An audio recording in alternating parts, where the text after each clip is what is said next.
La mayoría conocemos la historia de Jesús, la cruz, la tumba vacía.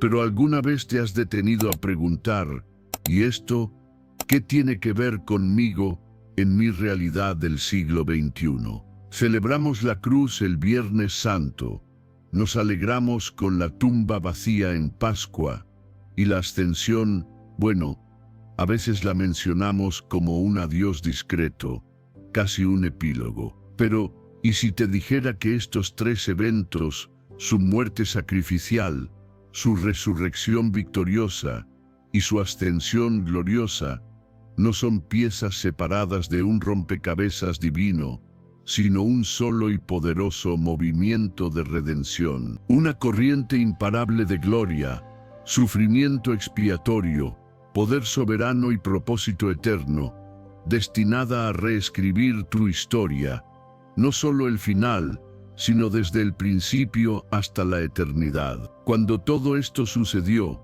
el mundo estaba ahogado por imperios opresores, religiones legalistas y un miedo paralizante. Roma imponía su pax romana con la espada. El sistema del templo, antaño corazón de la fe, estaba carcomido por la corrupción y el ritualismo vacío. La gente estaba agotada, oprimida, espiritualmente desnutrida, anhelando algo más. Jesús no llegó en un momento fácil, ni por casualidad. Llegó en el momento perfecto, el Kairos de Dios, y no solo murió, conquistó el pecado y la muerte en su raíz. No solo resucitó, derrocó el dominio de la muerte para siempre. No solo ascendió, Él reina ahora mismo desde el trono celestial. Y aquí es donde la historia se vuelve, tu historia personal y transformadora. Sigues viviendo como si Jesús estuviera clavado en una cruz histórica, enterrado en una tumba sellada o perdido en un cielo distante e inaccesible, desconectado de tus luchas diarias, de tus anhelos más profundos.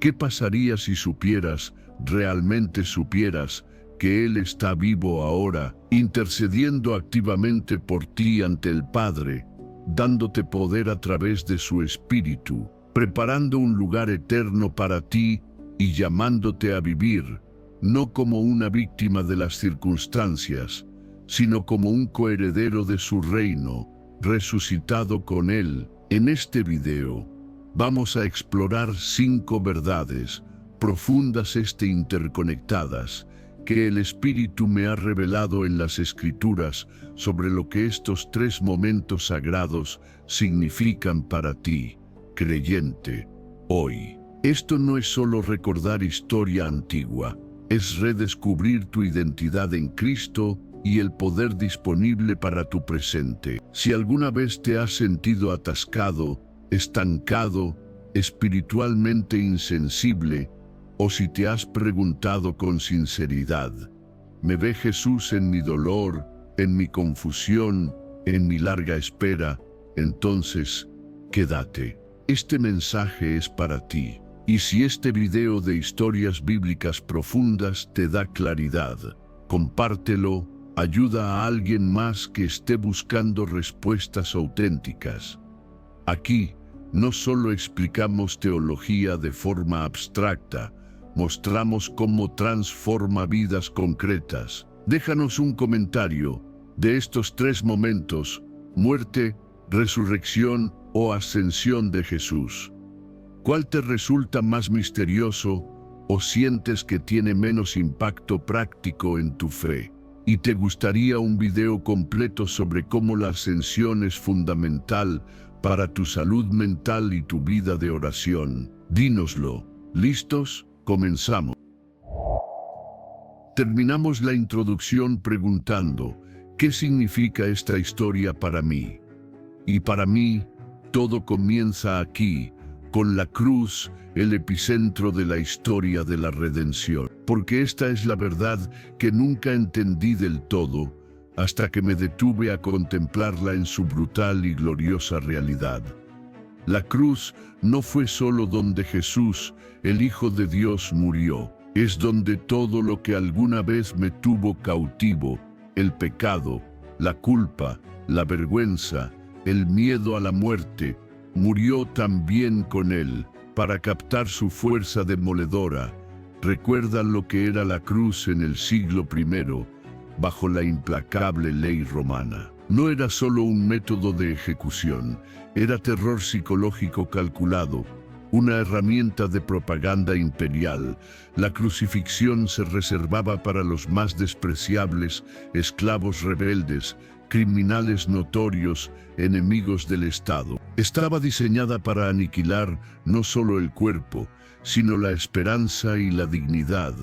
Una declaración pública brutal. Esto le pasa a quien desafía al César y al poder de Roma. Era la máxima expresión de vergüenza, humillación y deshumanización. Una muerte lenta, agónica, no solo del cuerpo físico, sino de la identidad y el legado de una persona. Y sin embargo, ese fue el instrumento que Jesús, en su soberana voluntad y obediencia al Padre, eligió. No solo la soportó, la transformó de símbolo de maldición a emblema de victoria. Como revela Colosenses, capítulo 2, versículos 14 y 15, en aquel madero tosco, a las afueras de Jerusalén, Jesús tomó el acta de los decretos que había contra nosotros. Cada ley incumplida, cada fracaso moral, cada secreto oscuro, cada momento de vergüenza, y anulándola, la clavó en la cruz, pagando nuestra deuda en su totalidad. Pablo dice que desarmó a los poderes y autoridades espirituales malignas, exponiendo su futilidad ante el amor sacrificial de Dios, y los exhibió públicamente como trofeos de su victoria, triunfando sobre ellos por medio de la cruz. ¿Sientes esa inversión radical, esa divina ironía? Roma creyó haberlo silenciado, el infierno creyó haber ganado. Pero lo que parecía la derrota más absoluta era en realidad una emboscada divina, el golpe maestro de Dios. Jesús no fue víctima pasiva de la crucifixión, fue el vencedor soberano a través de ella. Y esto me lleva a lo que realmente aprendí. Jesús no solo murió por el pecado en abstracto, murió por mí, conociendo mi nombre. No murió solo para perdonarme mis transgresiones. Murió para liberarme del poder del pecado que me esclavizaba. El peso que cargué por años, culpa paralizante del pasado, vergüenza tóxica que no podía sacudirme, patrones destructivos que creí que me definirían siempre. Todo eso ya estaba clavado en aquella cruz, pero yo no lo sabía o no lo creía plenamente. Y como no lo sabía, no vivía como si fuera verdaderamente libre. Isaías, capítulo 53, profetizó este cuadro siglos antes de que el Gólgota viera la sangre del Cordero. Él fue traspasado por nuestras rebeliones, molido por nuestras iniquidades. El castigo de nuestra paz fue sobre él, y por su llaga fuimos nosotros curados. Esa palabra, paz, shalom, no es solo ausencia de conflicto. Significa plenitud, restauración integral, bienestar en todas las áreas de la vida. Lo que Él cargó, el juicio que merecíamos, ya no tenemos que llevarlo nosotros. Y aún así, ¿cuántos lo seguimos haciendo? ¿Cuántos entramos a la iglesia el domingo, levantamos las manos en adoración, pero en el fondo de nuestro corazón nos sentimos descalificados, impuros, indignos por lo que hicimos o por lo que nos hicieron? ¿Cuántos sonreímos en redes sociales, proyectando una imagen de éxito, mientras por dentro nos atormentan remordimientos, vergüenza, las cicatrices del abuso, secretos inconfesables? Déjame decirte lo que la cruz me enseña ahora, con una claridad que transforma. Me enseña que ninguna cicatriz emocional, ningún recuerdo doloroso, ningún fracaso estrepitoso es más permanente ni más poderoso que la sangre de Jesús que fue derramada por mí, que no tengo que ganarme el amor de Dios con mis obras, ni demostrar mi valía con mis logros, ni fingir que todo está bien cuando no lo está. La cruz es el recibo legal y espiritual de mi libertad, sellado con la sangre del Hijo de Dios. Quizás te has vuelto insensible a la palabra gracia. Quizás la has oído tantas veces en sermones y canciones que perdió su impacto radical. Pero la gracia no es un concepto suave o barato. La gracia es sangrienta, costosa, goteó de las muñecas y los pies del Salvador. Gritó con fuerza divina en su último aliento, consumado es, tetelestai en griego, una palabra que significaba pagado por completo. No estoy acabado, sino la obra está terminada. La deuda del pecado, la maldición de la separación, el poder de la oscuridad sobre ti, todo consumado. Y eso significa que tú no tienes que seguir atrapado en la vergüenza ni en la condenación. Piénsalo. Cuando piensas en la cruz, ¿sientes principalmente culpa o sientes la abrumadora victoria de Cristo? Durante años, creí que la muerte de Jesús significaba que debía sentirme perpetuamente mal por mis pecados. Ahora entiendo que, si bien produce un arrepentimiento genuino, su propósito final es que pueda sentirme radicalmente libre. Esto no es teoría abstracta para mí. He visto a personas confesar cosas inconfesables: abuso infantil, abortos secretos, adicciones ocultas durante décadas, y sus ojos se abrieron con asombro al darse cuenta de que Jesús ya lo había cargado todo en la cruz, que su pasado no tenía por qué definir su futuro. La cruz no es solo donde muere el pecado, es donde nace una nueva vida, una nueva creación. Si esto te está hablando profundamente, no lo ignores. Medítalo. Pregúntate con honestidad: ¿qué mentiras del enemigo sigo creyendo? ¿Qué cadenas sigo arrastrando que Jesús ya destruyó y rompió en la cruz? Y si este análisis te ayuda a ver a Jesús y su obra de manera diferente, más personal y poderosa, compártelo. Inicia la conversación. Porque la cruz no fue para una fe privada y silenciosa, fue para una victoria pública y transformadora. Profundicemos. Si esto significa la muerte de Jesús, el pago completo por nuestros pecados, ¿qué sucedió entonces cuando resucitó de entre los muertos? Listo para la lección 2, donde el triunfo se vuelve tangible. La resurrección, no un simple regreso a la vida anterior, sino una conquista cósmica y una nueva creación. Si la cruz destrozó las expectativas humanas y religiosas, la resurrección lo reescribió todo, inaugurando una nueva era. Después de entender que la cruz no fue tragedia sin sentido, sino triunfo redentor, la pregunta era obvia: ¿qué es entonces la resurrección? ¿Solo un final feliz para una historia triste? ¿Una historia inspiradora para levantar el ánimo en Pascua? ¿O algo infinitamente más profundo y poderoso? Volvamos al contexto histórico y espiritual. En el siglo I, el pueblo judío anhelaba un Mesías, pero su concepción era mayormente la de un libertador político y militar. Alguien que derrocara la opresión romana y restaurara la gloria terrenal del trono de Israel. Un rey guerrero al estilo de David, blandiendo la justicia divina como una espada contra sus enemigos. Lo que no esperaban, lo que era un escándalo para ellos, era un Mesías sufriente, colgado ignominiosamente en una cruz romana, y menos aún, un Mesías que tras ser ejecutado, saldría de su tumba 3 días después, no con un ejército para la venganza, sino con las cicatrices de la misericordia en sus manos y costado, y el aliento de nueva vida el Espíritu Santo para impartir. Lucas, capítulo 24,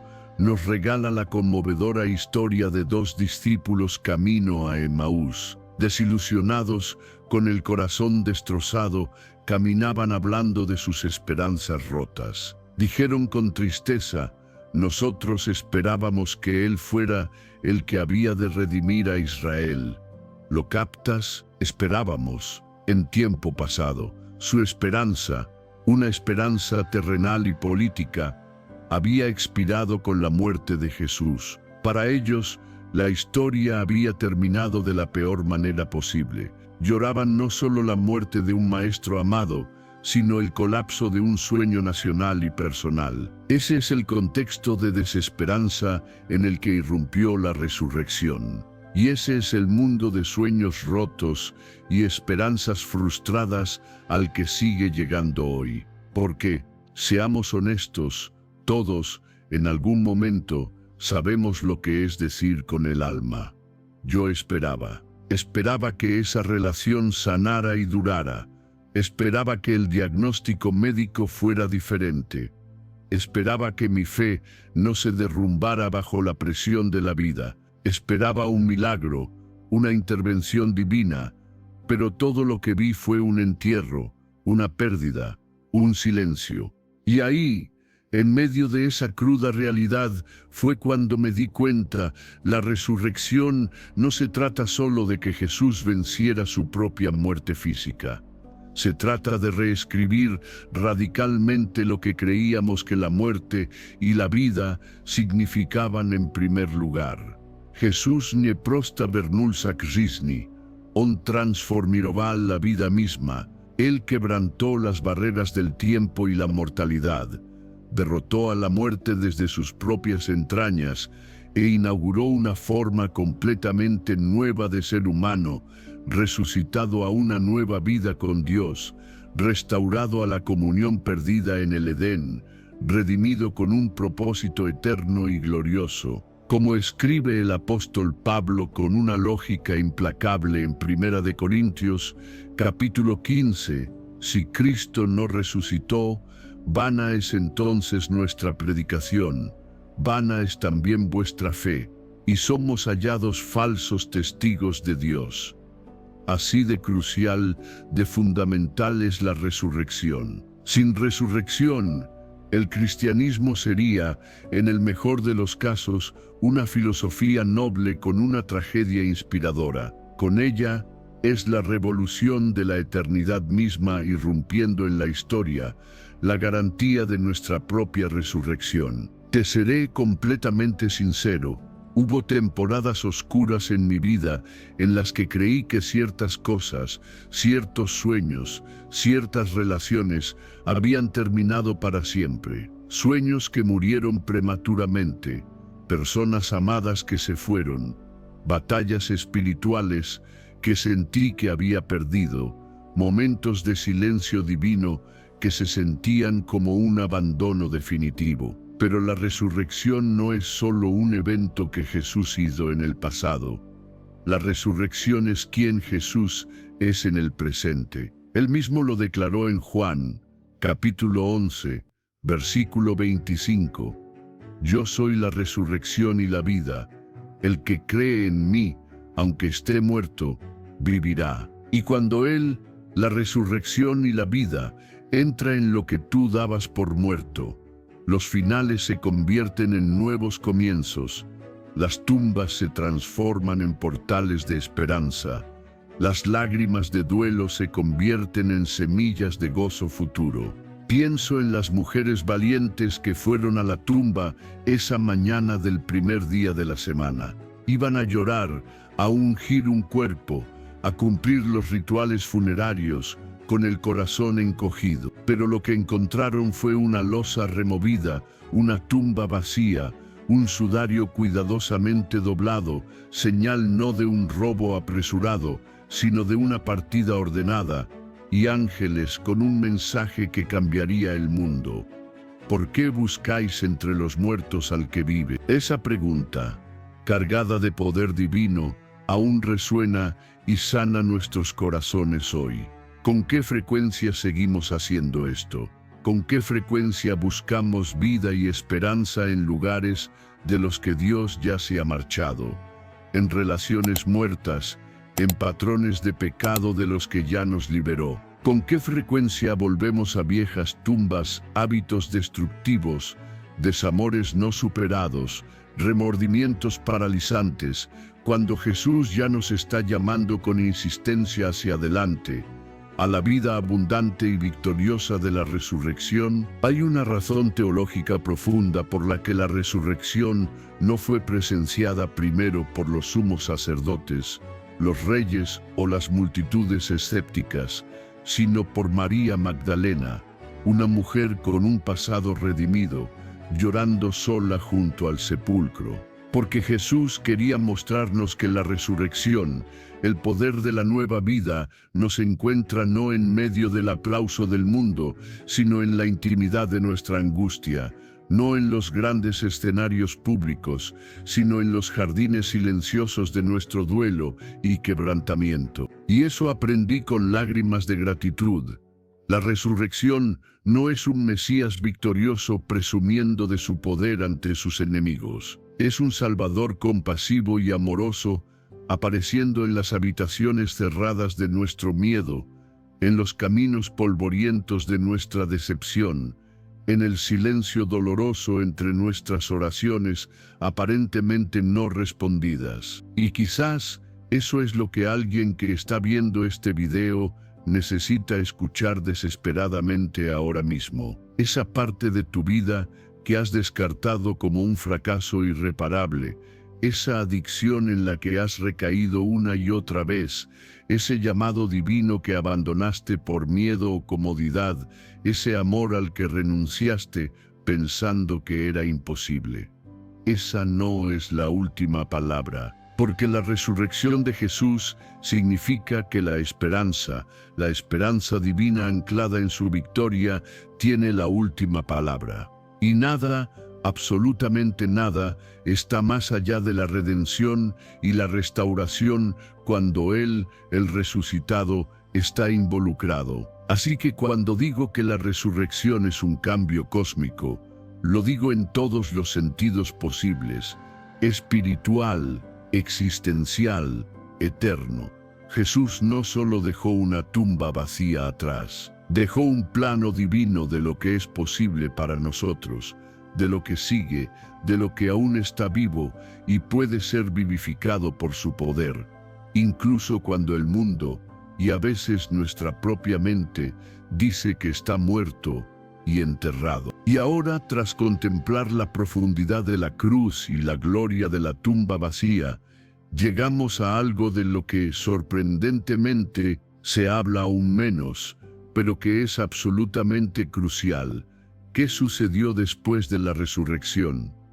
Porque Jesús no solo resucitó, también ascendió al cielo. Y lo que aprendí de ese evento transformó radicalmente la forma en que vivo mi fe hoy. ¿Listo para la lección 3, la coronación de su obra terrenal? La ascensión, no una simple salida de escena, sino una transferencia de poder celestial y una entronización real. Si la resurrección fue la onda expansiva que sacudió los cimientos de la muerte, la ascensión fue el lanzamiento de la Iglesia y la inauguración de su reinado actual. Nos quedamos en la tumba vacía. Jesús había derrotado a la muerte.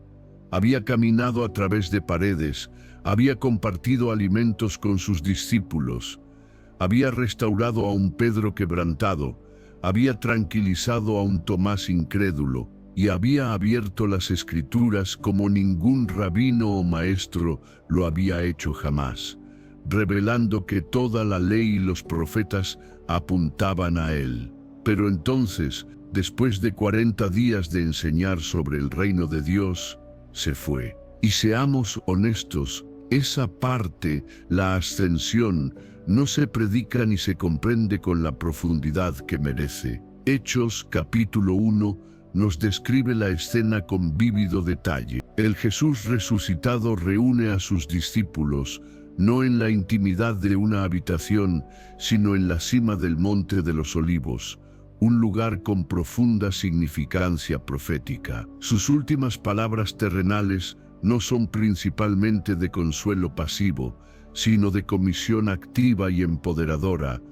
Recibiréis poder cuando haya venido sobre vosotros el Espíritu Santo, y me seréis testigos en Jerusalén, en toda Judea, en Samaria y hasta lo último de la tierra. Luego, ante sus ojos asombrados, se eleva, sin truenos espectaculares, sin carros de fuego como Elías, solo la gravedad natural doblegándose a la gloria divina, mientras asciende majestuosamente hasta que una nube lo oculta de sus vistas. Y los discípulos se quedan allí, simplemente mirando al cielo, silenciados por el asombro, quizás paralizados por una mezcla de tristeza y confusión, con la vista fija en el lugar por donde desapareció su Señor.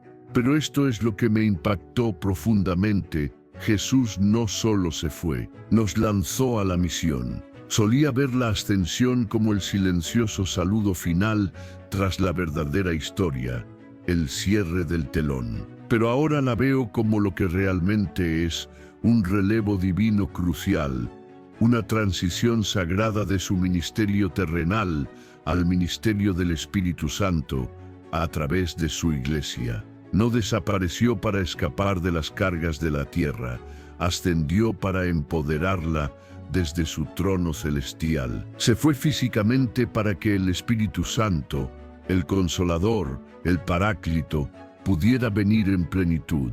No nos dejó huérfanos ni solos, se multiplicó en presencia y poder en cada creyente a través de su Espíritu. Jesús mismo lo explicó con una lógica divina en Juan, capítulo 16, versículo 7.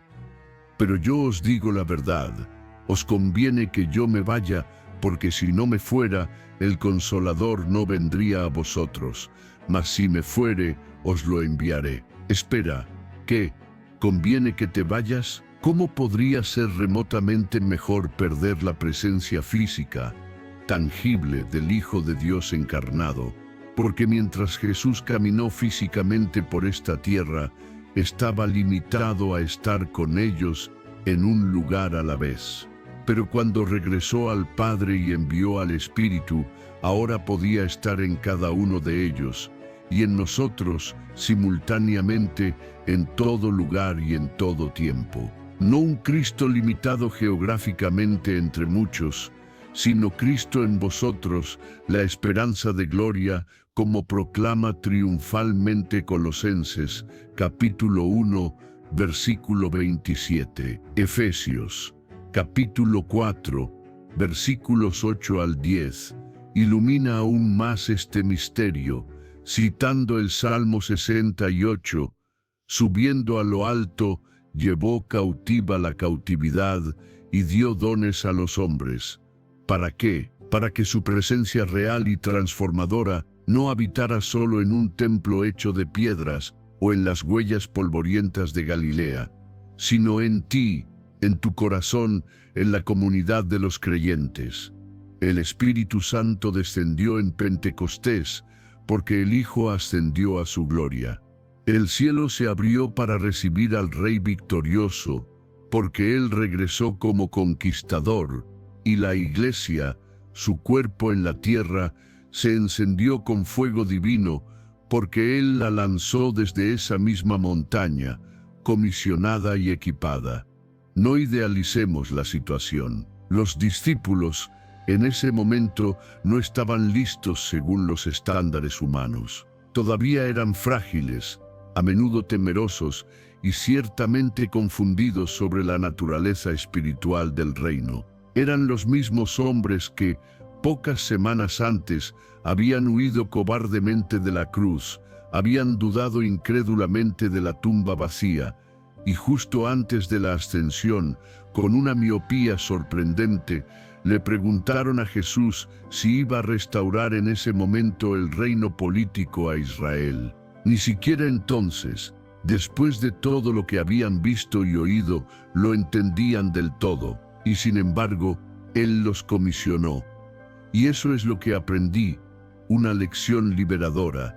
Dios no espera a gente perfecta, completamente equipada y sin dudas, para iniciar cosas poderosas y eternas. Envía a gente no preparada según el mundo, pero dispuesta a esperar con fe el poder de lo alto, transformando su debilidad reconocida en un testimonio de su gracia soberana. Y quizás ahí es donde estás tú ahora, sintiéndote no listo, poco cualificado, inadecuado, deseando secretamente que Jesús simplemente apareciera visiblemente en la habitación y lo hiciera todo por ti. Pero la verdad transformadora es que Él ya hizo su parte redentora y fundacional. La estafeta de la misión está en tu mano ahora, y el Espíritu Santo, el poder de la resurrección, está en tu corazón. La ascensión no fue abandono, fue activación y empoderamiento.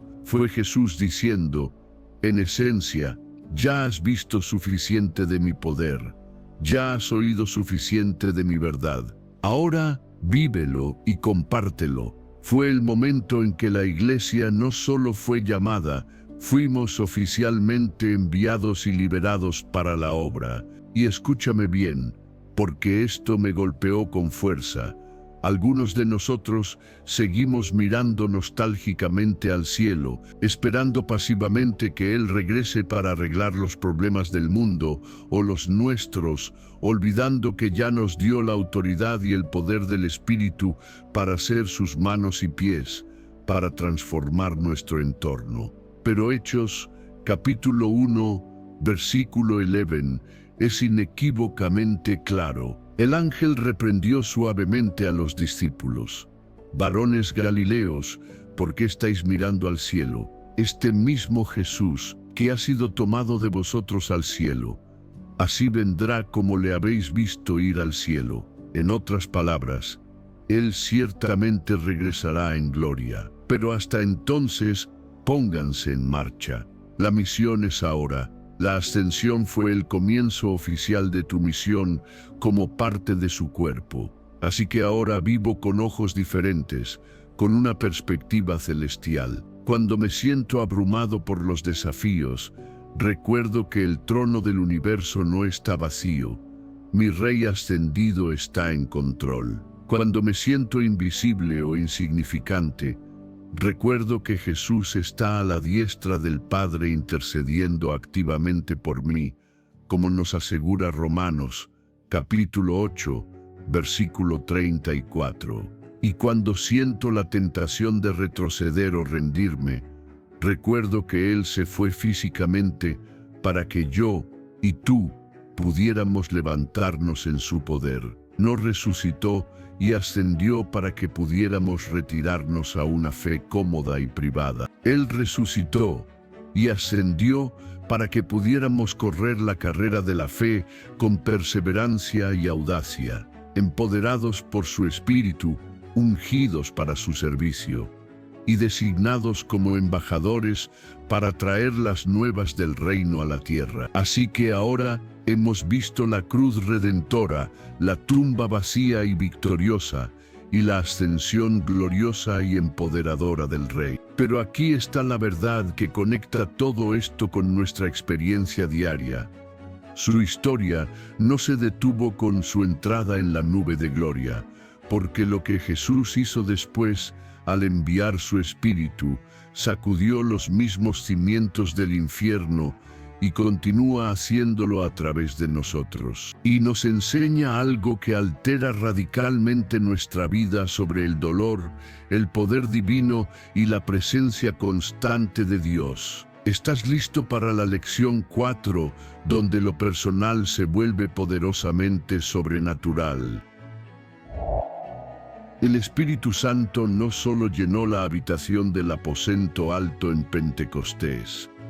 Él vino para llenarme a mí y a ti. Solía pensar, de manera general, Jesús murió por el mundo. Y eso, por supuesto, es gloriosamente verdad.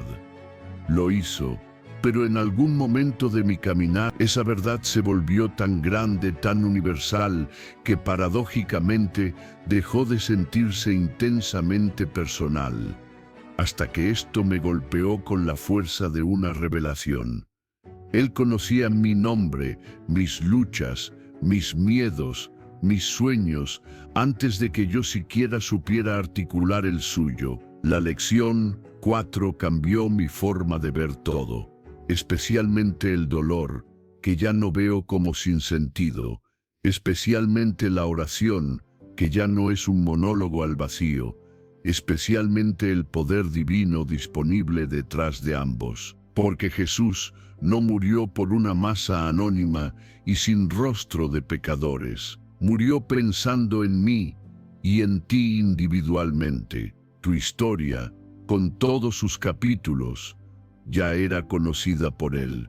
Tu lucha más íntima ya fue llevada por Él en el huerto y en la cruz. Tu vergüenza más profunda ya fue clavada en aquel madero y cubierta por su sangre. Romanos, capítulo 8, versículo 34, lo dice con una claridad que estremece y consuela.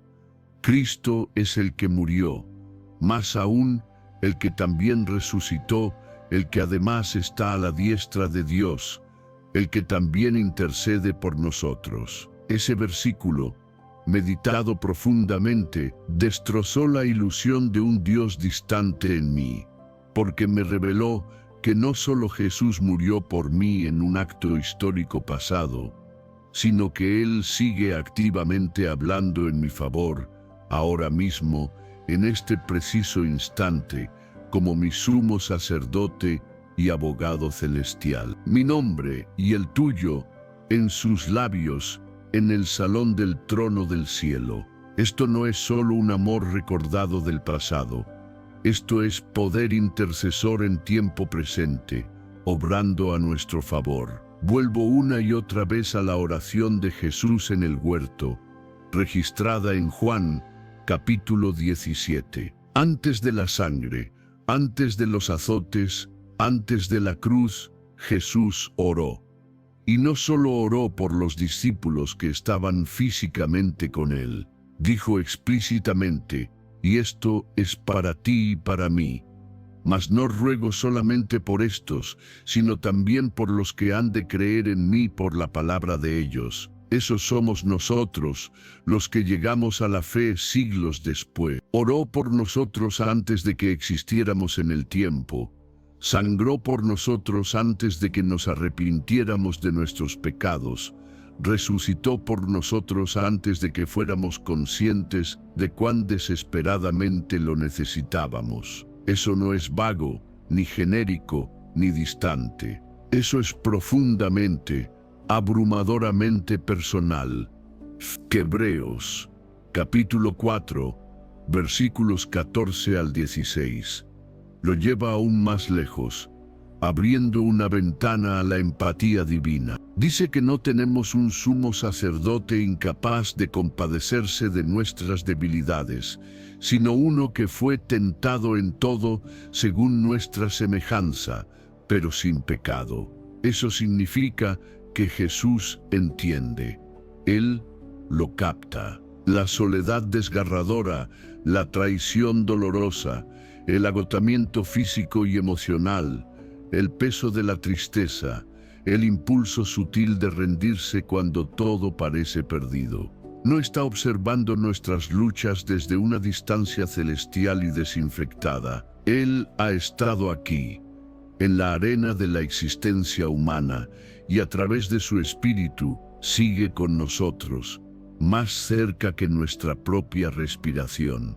Déjame contarte el impacto transformador que esto tuvo en mi vida. Hubo una temporada, larga y oscura, en la que la oración se sentía como lanzar palabras a un techo de bronce, como un eco en el viento. Me presentaba, cumplía con el deber de orar, decía las cosas correctas según los libros, pero no me sentía visto, no me sentía realmente escuchado. Y entonces una noche tarde, sintiéndome completamente roto, cansado hasta los huesos, abrí mi Biblia en Romanos, capítulo 8. Y el versículo 26 me golpeó como un trueno celestial, sacudiendo mi alma, y de igual manera el Espíritu nos ayuda en nuestra debilidad. Pues ¿qué hemos de pedir como conviene?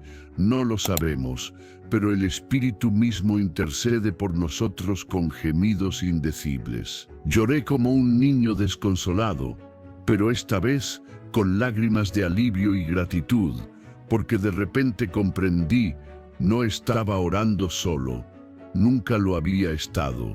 Jesús, mi sumo sacerdote, estaba hablando por mí cuando yo no podía encontrar las palabras. El Espíritu Santo estaba gimiendo dentro de mí, traduciendo el dolor de mi corazón en un lenguaje que el Padre entendía perfectamente, cuando yo no sabía ni cómo empezar. Y el Padre estaba escuchando, no por una fría obligación divina, sino por un amor paternal profundo e inmutable. Mi dolor no era en vano ni invisible, mis lágrimas no pasaban desapercibidas en el cielo. El cielo no estaba en silencio ante mi clamor, era sinfónico, con el Hijo intercediendo desde el trono y el Espíritu gimiendo desde mi interior. Todo en perfecta armonía con la voluntad amorosa del Padre. Quizás necesitas escuchar eso desesperadamente ahora mismo. No estás olvidado. No eres pasado por alto en la multitud. No eres solo uno entre miles de millones.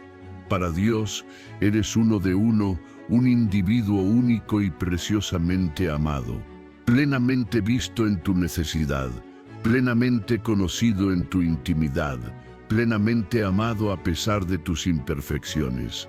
La cruz no fue una producción en masa de salvación, fue una ejecución personal y sustitutiva, gracia diseñada a medida para tus necesidades específicas, perdón personalizado para tus pecados particulares. Un Dios eterno, trascendente, eligiendo voluntariamente vestir un cuerpo humano frágil para poder llevar el tuyo, con todo su peso de sufrimiento y pecado, hacia la sanidad integral y la esperanza viva. Así que, con esta revelación, dejé de orar como un mendigo temeroso suplicando migajas. Dejé de adorar sintiéndome perpetuamente indigno y distante. Dejé de caminar a través del dolor como si Dios estuviera de vacaciones o indiferente, porque ahora sé, con una certeza que ancla mi alma, Jesús non somente morreu para remover miña culpa pasada. Él vive ahora para recordarme quién soy en Él, para asegurarme mi identidad como hijo amado. Hebreos nos anima a que podamos acercarnos confiadamente al trono de la gracia, no con miedo paralizante, no con vergüenza acusadora, confianza. ¿Por qué? Porque el mismo Jesús que murió por nuestros pecados está vivo a la diestra de Dios y está a mi favor y a tu favor cada día, cada momento, cada lágrima, cada suspiro. Y si esa verdad cala hondo en tu ser, cambia radicalmente cómo te relacionas con Él, cómo le hablas. Dejas de actuar para impresionarle, empiezas a permanecer en su presencia. Dejas de ocultar tu quebrantamiento y tus debilidades. Empiezas a invitarlo a entrar en medio de ellas, sabiendo que su poder se perfecciona en tu debilidad. Porque si la muerte en la cruz fue personal, el poder del Espíritu Santo también lo es para tu vida diaria. Así que ahora, cuando me arrodillo en oración, o incluso cuando oro mientras camino o trabajo, a menudo imagino el cielo a Jesús, mi hermano mayor y Rey, a la diestra del Padre, pronunciando mi nombre con amor, abogando por mis necesidades. No porque yo sea digno por mí mismo, sino porque Él es digno y porque por su gracia me hizo suyo. Y justo cuando pienso que ese es el final de la revelación, que ya no puede haber nada más asombroso, recuerdo, aún hay más. Porque la parte más grande y continua de esta historia no es solo lo que Jesús hizo por nosotros en el pasado, ni siquiera lo que hace por nosotros ahora en el cielo, sino lo que anhela hacer a través de nosotros aquí en la tierra. Y eso nos lleva directamente a la emocionante lección 5. No solo eres salvo, eres enviado, preparado para asumir tu rol en esta épica divina. No solo eres salvo, eres enviado, comisionado. Algunos leen los evangelios y los hechos como si fueran el capítulo final de una historia que concluyó hace 2000 años, como si la resurrección y la ascensión fueran el gran final apoteósico. Los créditos ruedan, la banda sonora celestial se eleva, la pantalla de la historia se desvanece a negro. Pero esta es la verdad que me deshizo de mis concepciones pasivas de la fe y me reconstruyó con un sentido de propósito urgente. La historia no terminó en la tumba vacía ni en la nube de la ascensión. Allí apenas comenzó una nueva fase. Lo que aprendí es esto, y es crucial. Lección 5. Esta historia de redención y restauración no ha terminado. Sigue desplegándose activamente en mí y a través de mí, y en ti y a través de ti, si eres de Cristo. La resurrección de Jesús no se trató solo de que Él saliera victorioso de una tumba en Palestina. Se trató de lanzar algo eterno y dinámico, un reino espiritual en movimiento, un pueblo con un propósito divino, un movimiento imparable impulsado por el Espíritu Santo que llevaría su mensaje de salvación y esperanza hasta los confines de la tierra y hasta el fin de los tiempos. Eso te incluye a ti, aquí y ahora. Me incluye a mí. Hechos, capítulo 1, versículo 11. Las palabras del ángel aún resuenan como un recordatorio divino y una promesa segura. Varones Galileos, ¿por qué estáis mirando al cielo? Este mismo Jesús, que ha sido tomado de vosotros al cielo, así vendrá como le habéis visto ir al cielo. Su historia no se ha detenido, simplemente ha cambiado de capítulos. Y ahora mismo, nosotros somos los protagonistas humanos en este acto presente del drama divino. Cuando los discípulos estaban allí, en la cima del Monte de los Olivos, viendo a Jesús ascender y desaparecer en el cielo, debió sentirse, momentáneamente, como la conclusión definitiva de todo lo que habían conocido. Su maestro, su amigo, su esperanza, aquel que había conquistado la muerte misma, dejándolos físicamente de nuevo. Pero lo que aún no comprendían del todo en ese instante, aunque Jesús se los había explicado, era que esta partida física no era un final, era una ignición, el comienzo explosivo de su capítulo en la historia de la salvación, empoderados por el Espíritu que estaba a punto de ser derramado. Esa misma verdad, cuando la asimilé, destrozó mi propia complacencia y mi fe de espectador. Solía pensar que mi fe se trataba principalmente, casi exclusivamente, de lo que Jesús hizo por mí en el pasado. La cruz me salvó de la condenación. La resurrección me aseguró la vida eterna. La ascensión probó que Él reina en el cielo. Todo eso es gloriosamente verdadero y fundamental. Pero no es todo el Evangelio, porque lo que me faltaba entender en su plenitud era esto. La resurrección de Cristo no me jubiló de la participación activa en su reino. Me reclutó para ser un soldado en su ejército, un obrero en su viña. Por eso la oración y declaración de Pablo en Filipenses, capítulo 3, versículos 10 al 14, me impactó tan profundamente una noche de estudio. Pablo escribe con una pasión contagiosa, a fin de conocerle, y el poder de su resurrección y la participación de sus padecimientos, llegando a ser semejante a él en su muerte, no que lo haya alcanzado ya, ni que ya sea perfecto, sino que prosigo por ver si logro asir aquello para lo cual fui también asido por Cristo Jesús. ¿Lo captaste? Asir aquello para lo cual fui también asido.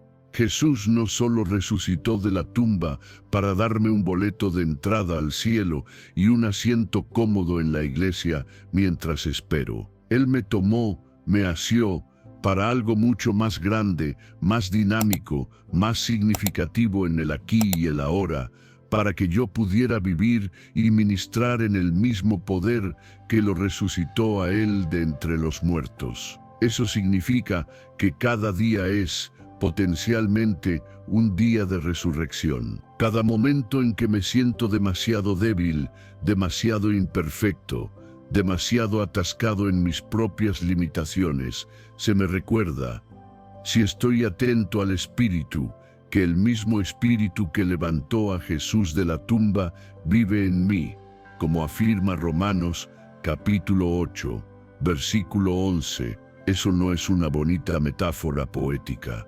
Es poder divino y real a nuestra disposición. Y sin embargo, no se trata solo de poder para nuestro beneficio personal.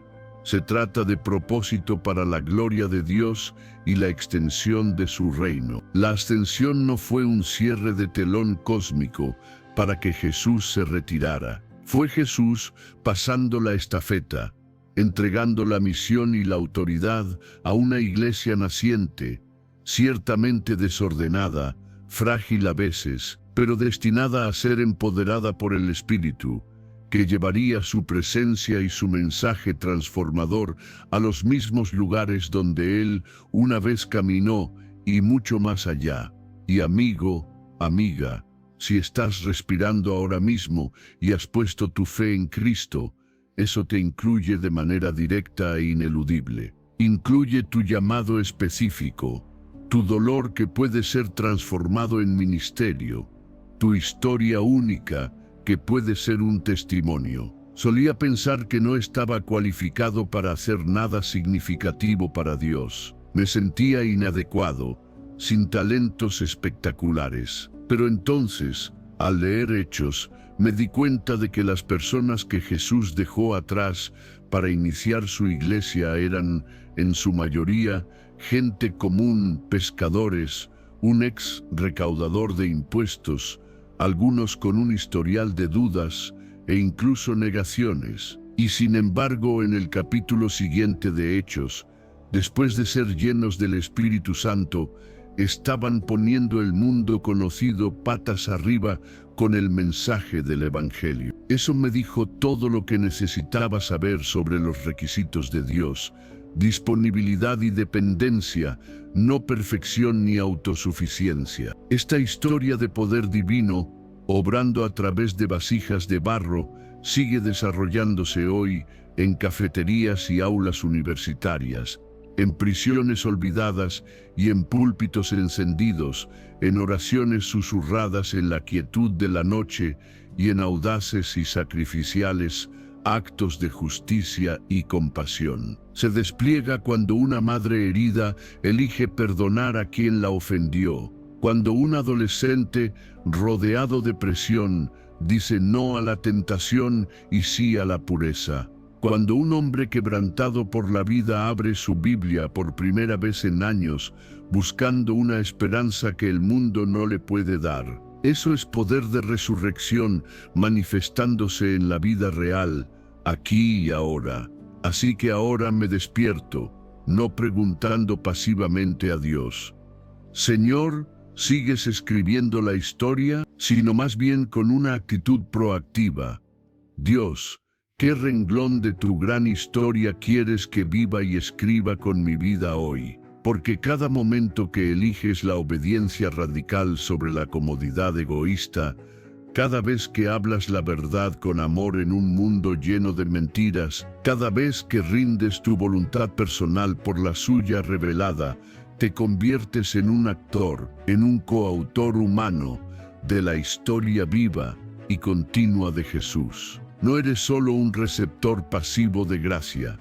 Eres un testigo activo y viviente de la resurrección. No solo eres salvo del infierno, eres enviado al mundo. Esta historia no terminó en la tumba de José de Arimatea. Comenzó de una manera nueva y poderosa cuando la piedra fue removida por un poder angelical. Y ahora, esa historia gloriosa continúa. Y tú, si todavía te preguntas qué significa ser parte de algo verdaderamente eterno, algo que comenzó con manos traspasadas por clavos y un costado herido, y que ahora fluye a través de corazones rendidos y vidas transformadas, quédate un poco más, porque en la conclusión estamos a punto de atarlo todo de una manera práctica y orar una oración audaz por el tipo de vida cristiana que no se conforma con mirar desde la barrera, sino que salta al campo de juego con fe.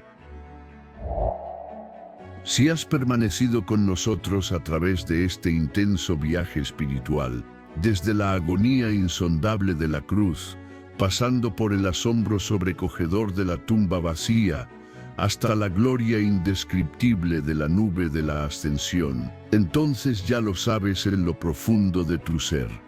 Esta no es solo una historia fascinante sobre Jesús de Nazaret. Esta es, fundamentalmente, la base inamovible de tu historia también. La narrativa que da sentido y propósito a tu existencia. No solo crees en un Salvador que murió hace mucho tiempo. ¿Caminas diariamente o estás invitado a caminar con un Rey que resucitó de entre los muertos, que ascendió a la gloria y que gobierna activamente el universo y anhela reinar en tu corazón? Esto no es trivialidad teológica para debates académicos. Es la columna vertebral de tu esperanza diaria, la fuente de tu fortaleza en la debilidad, la luz en tu oscuridad. Cada duda con la que luchas en la quietud de la noche, cada herida emocional que aún llevas en tu alma, cada oración que susurras con lágrimas de anhelo o desesperación, todo, absolutamente todo, descansa y encuentra su significado último en esta única y monumental verdad. Él está vivo y Él es absolutamente suficiente para cada una de tus necesidades. Piensa en eso por un momento, deja que cale hondo. Desde el instante en que extendió sus brazos en rendición sacrificial sobre esa cruz romana, absorbiendo la ira de Dios contra el pecado, hasta el silencio preñado de esperanza de la tumba sellada, y hasta el momento glorioso en que dio un paso hacia la existencia en un cuerpo resucitado e inmortal, y apareció visiblemente entre sus atónitos seguidores, no para simplemente probar un punto teológico, sino para probar la profundidad insondable de su amor y la realidad de su victoria. Jesús estaba cumpliendo lo que ningún ser humano, ningún sistema religioso, ningún poder terrenal o angelical podría jamás lograr. Y luego, no solo resucitó de la muerte, sino que se elevó desde la tierra misma, como primicia de nuestra propia ascensión futura, ascendido a la diestra del Padre, exaltado por encima de todo nombre, entronizado como Rey de Reyes y Señor de Señores, no alejándose de nosotros en esencia, sino posicionándose sobre todo aquello que alguna vez intentó separarnos de Él o disminuir su gloria, y su obra no ha terminado. Verás, la cruz no se trataba solo de perdón de pecados pasados, aunque eso es fundamental. La tumba vacía no se trataba solo de una esperanza futura de resurrección, aunque eso es nuestra bendita seguridad. Y la ascensión no se trataba solo de su destino celestial personal, aunque eso establece su soberanía. Juntos, estos tres actos divinos interconectados tratan sobre transformación total y continua, sobre caminar en un tipo de confianza espiritual audaz que se sacude la culpa paralizante, que se mantiene firme y erguida en la gracia abundante, que declara con convicción: si Jesús está vivo, resucitado y reinando, entonces yo también estoy vivo en Él, con un nuevo propósito y un nuevo poder. Hebreos capítulo 12 nos dice que Jesús, por el gozo puesto delante de Él, sufrió la cruz, menospreciando el oprobio, y se sentó a la diestra del trono de Dios. ¿Y cuál era, en gran medida, ese gozo que lo sostuvo en medio de tanto sufrimiento? Tu libertad del pecado, tu futuro eterno con Él, tu fe vibrante y fructífera. Y ahora mismo, en este instante, ese mismo Jesús, aquel que llevó los clavos en sus manos y pies y las cicatrices de su pasión, aquel que tiene las llaves de la muerte y del Hades, el Alfa y la Omega, está sentado a la diestra de Dios Padre y está pronunciando tu nombre, no en juicio condenatorio si estás en Él, sino en intercesión amorosa y poderosa. Romanos capítulo 8, versículo 34, lo reitera para que no lo olvidemos. Cristo es el que murió, más aún el que también resucitó, el que además está a la diestra de Dios, el que también intercede por nosotros. Eso no es un relleno poético o una hipérbole religiosa. Es realidad espiritual en tiempo real, sucediendo ahora mismo en las cortes celestiales. Mientras tú te estresas por tus problemas, Él está hablando a tu favor. Mientras tú tropiezas y caes, Él está intercediendo para que te levantes. Mientras te preguntas si alguna vez será suficiente, Él está declarando sobre ti la eficacia de su obra. Consumado es. Y ahora, por causa de Él y su obra completa, no solo eres rescatado del juicio, eres levantado a una nueva vida, no solo eres redimido de la esclavitud, eres recomisionado para un propósito real. La cruz aplastó el poder del pecado sobre ti. La resurrección aplastó la finalidad de la muerte para ti. La ascensión te lanzó a la misión con la autoridad de su nombre. Y cada día, esas tres verdades monumentales caminan contigo, son tu herencia y tu equipamiento. ¿Y ahora qué? Ahora vivimos como si todo esto fuera la verdad más real y poderosa de nuestras vidas. Nos despertamos cada día no con miedo y ansiedad, sino con fe y expectativa. No servimos a un recuerdo histórico lejano. Seguimos a un Rey vivo y presente. No cojeamos por la vida simplemente esperando sobrevivir hasta el final. Corremos con propósito, impulsados por el Espíritu Santo, destinados a prosperar espiritualmente y a dar fruto abundante.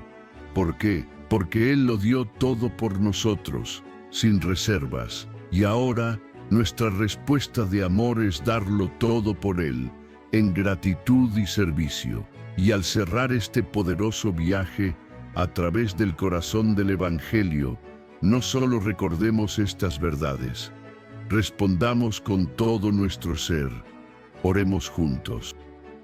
Padre nuestro, que estás en los cielos y que ves cada alma que escucha y mira esto, venimos ante tu santa presencia maravillados, asombrados por la increíble historia de amor y redención que tú has escrito desde antes de la fundación del mundo. Una historia que encuentra su clímax insuperable en la cruz de Cristo y que continúa su desarrollo en cada corazón humano que se rinde voluntariamente a tu señorío. Te agradecemos, amado Jesús, por no evitar la copa amarga de la cruz, por abrazar voluntariamente la vergüenza, por soportar los clavos crueles, por cargar el peso insoportable de cada pecado que hemos cometido y que cometeremos. Te agradecemos de todo corazón por resucitar triunfante de entre los muertos, no solo para probar un punto teológico o para silenciar a tus enemigos, sino para demostrar de una vez por todas que la esperanza todavía vive incluso en las tumbas más oscuras, que las tinieblas jamás vencerán a tu luz, que la muerte no tiene ni tendrá nunca la última palabra para aquellos que están en ti. Y Señor, te damos gracias porque no te detuviste ahí en la tumba vacía. Tú ascendiste gloriosamente, te elevaste en victoria incontestable, no para abandonarnos o dejarnos huérfanos, sino para enviar tu precioso Espíritu Santo, para llenarnos con tu misma presencia, para empoderarnos para tu servicio, para caminar íntimamente con nosotros, mientras llevamos tu luz inextinguible a un mundo quebrantado y desesperado. Hoy, Señor, con corazones abiertos y expectantes, lo recibimos todo. La muerte que nos perdona completamente, la resurrección que nos revive espiritualmente, la ascensión que nos empodera y nos da perspectiva celestial.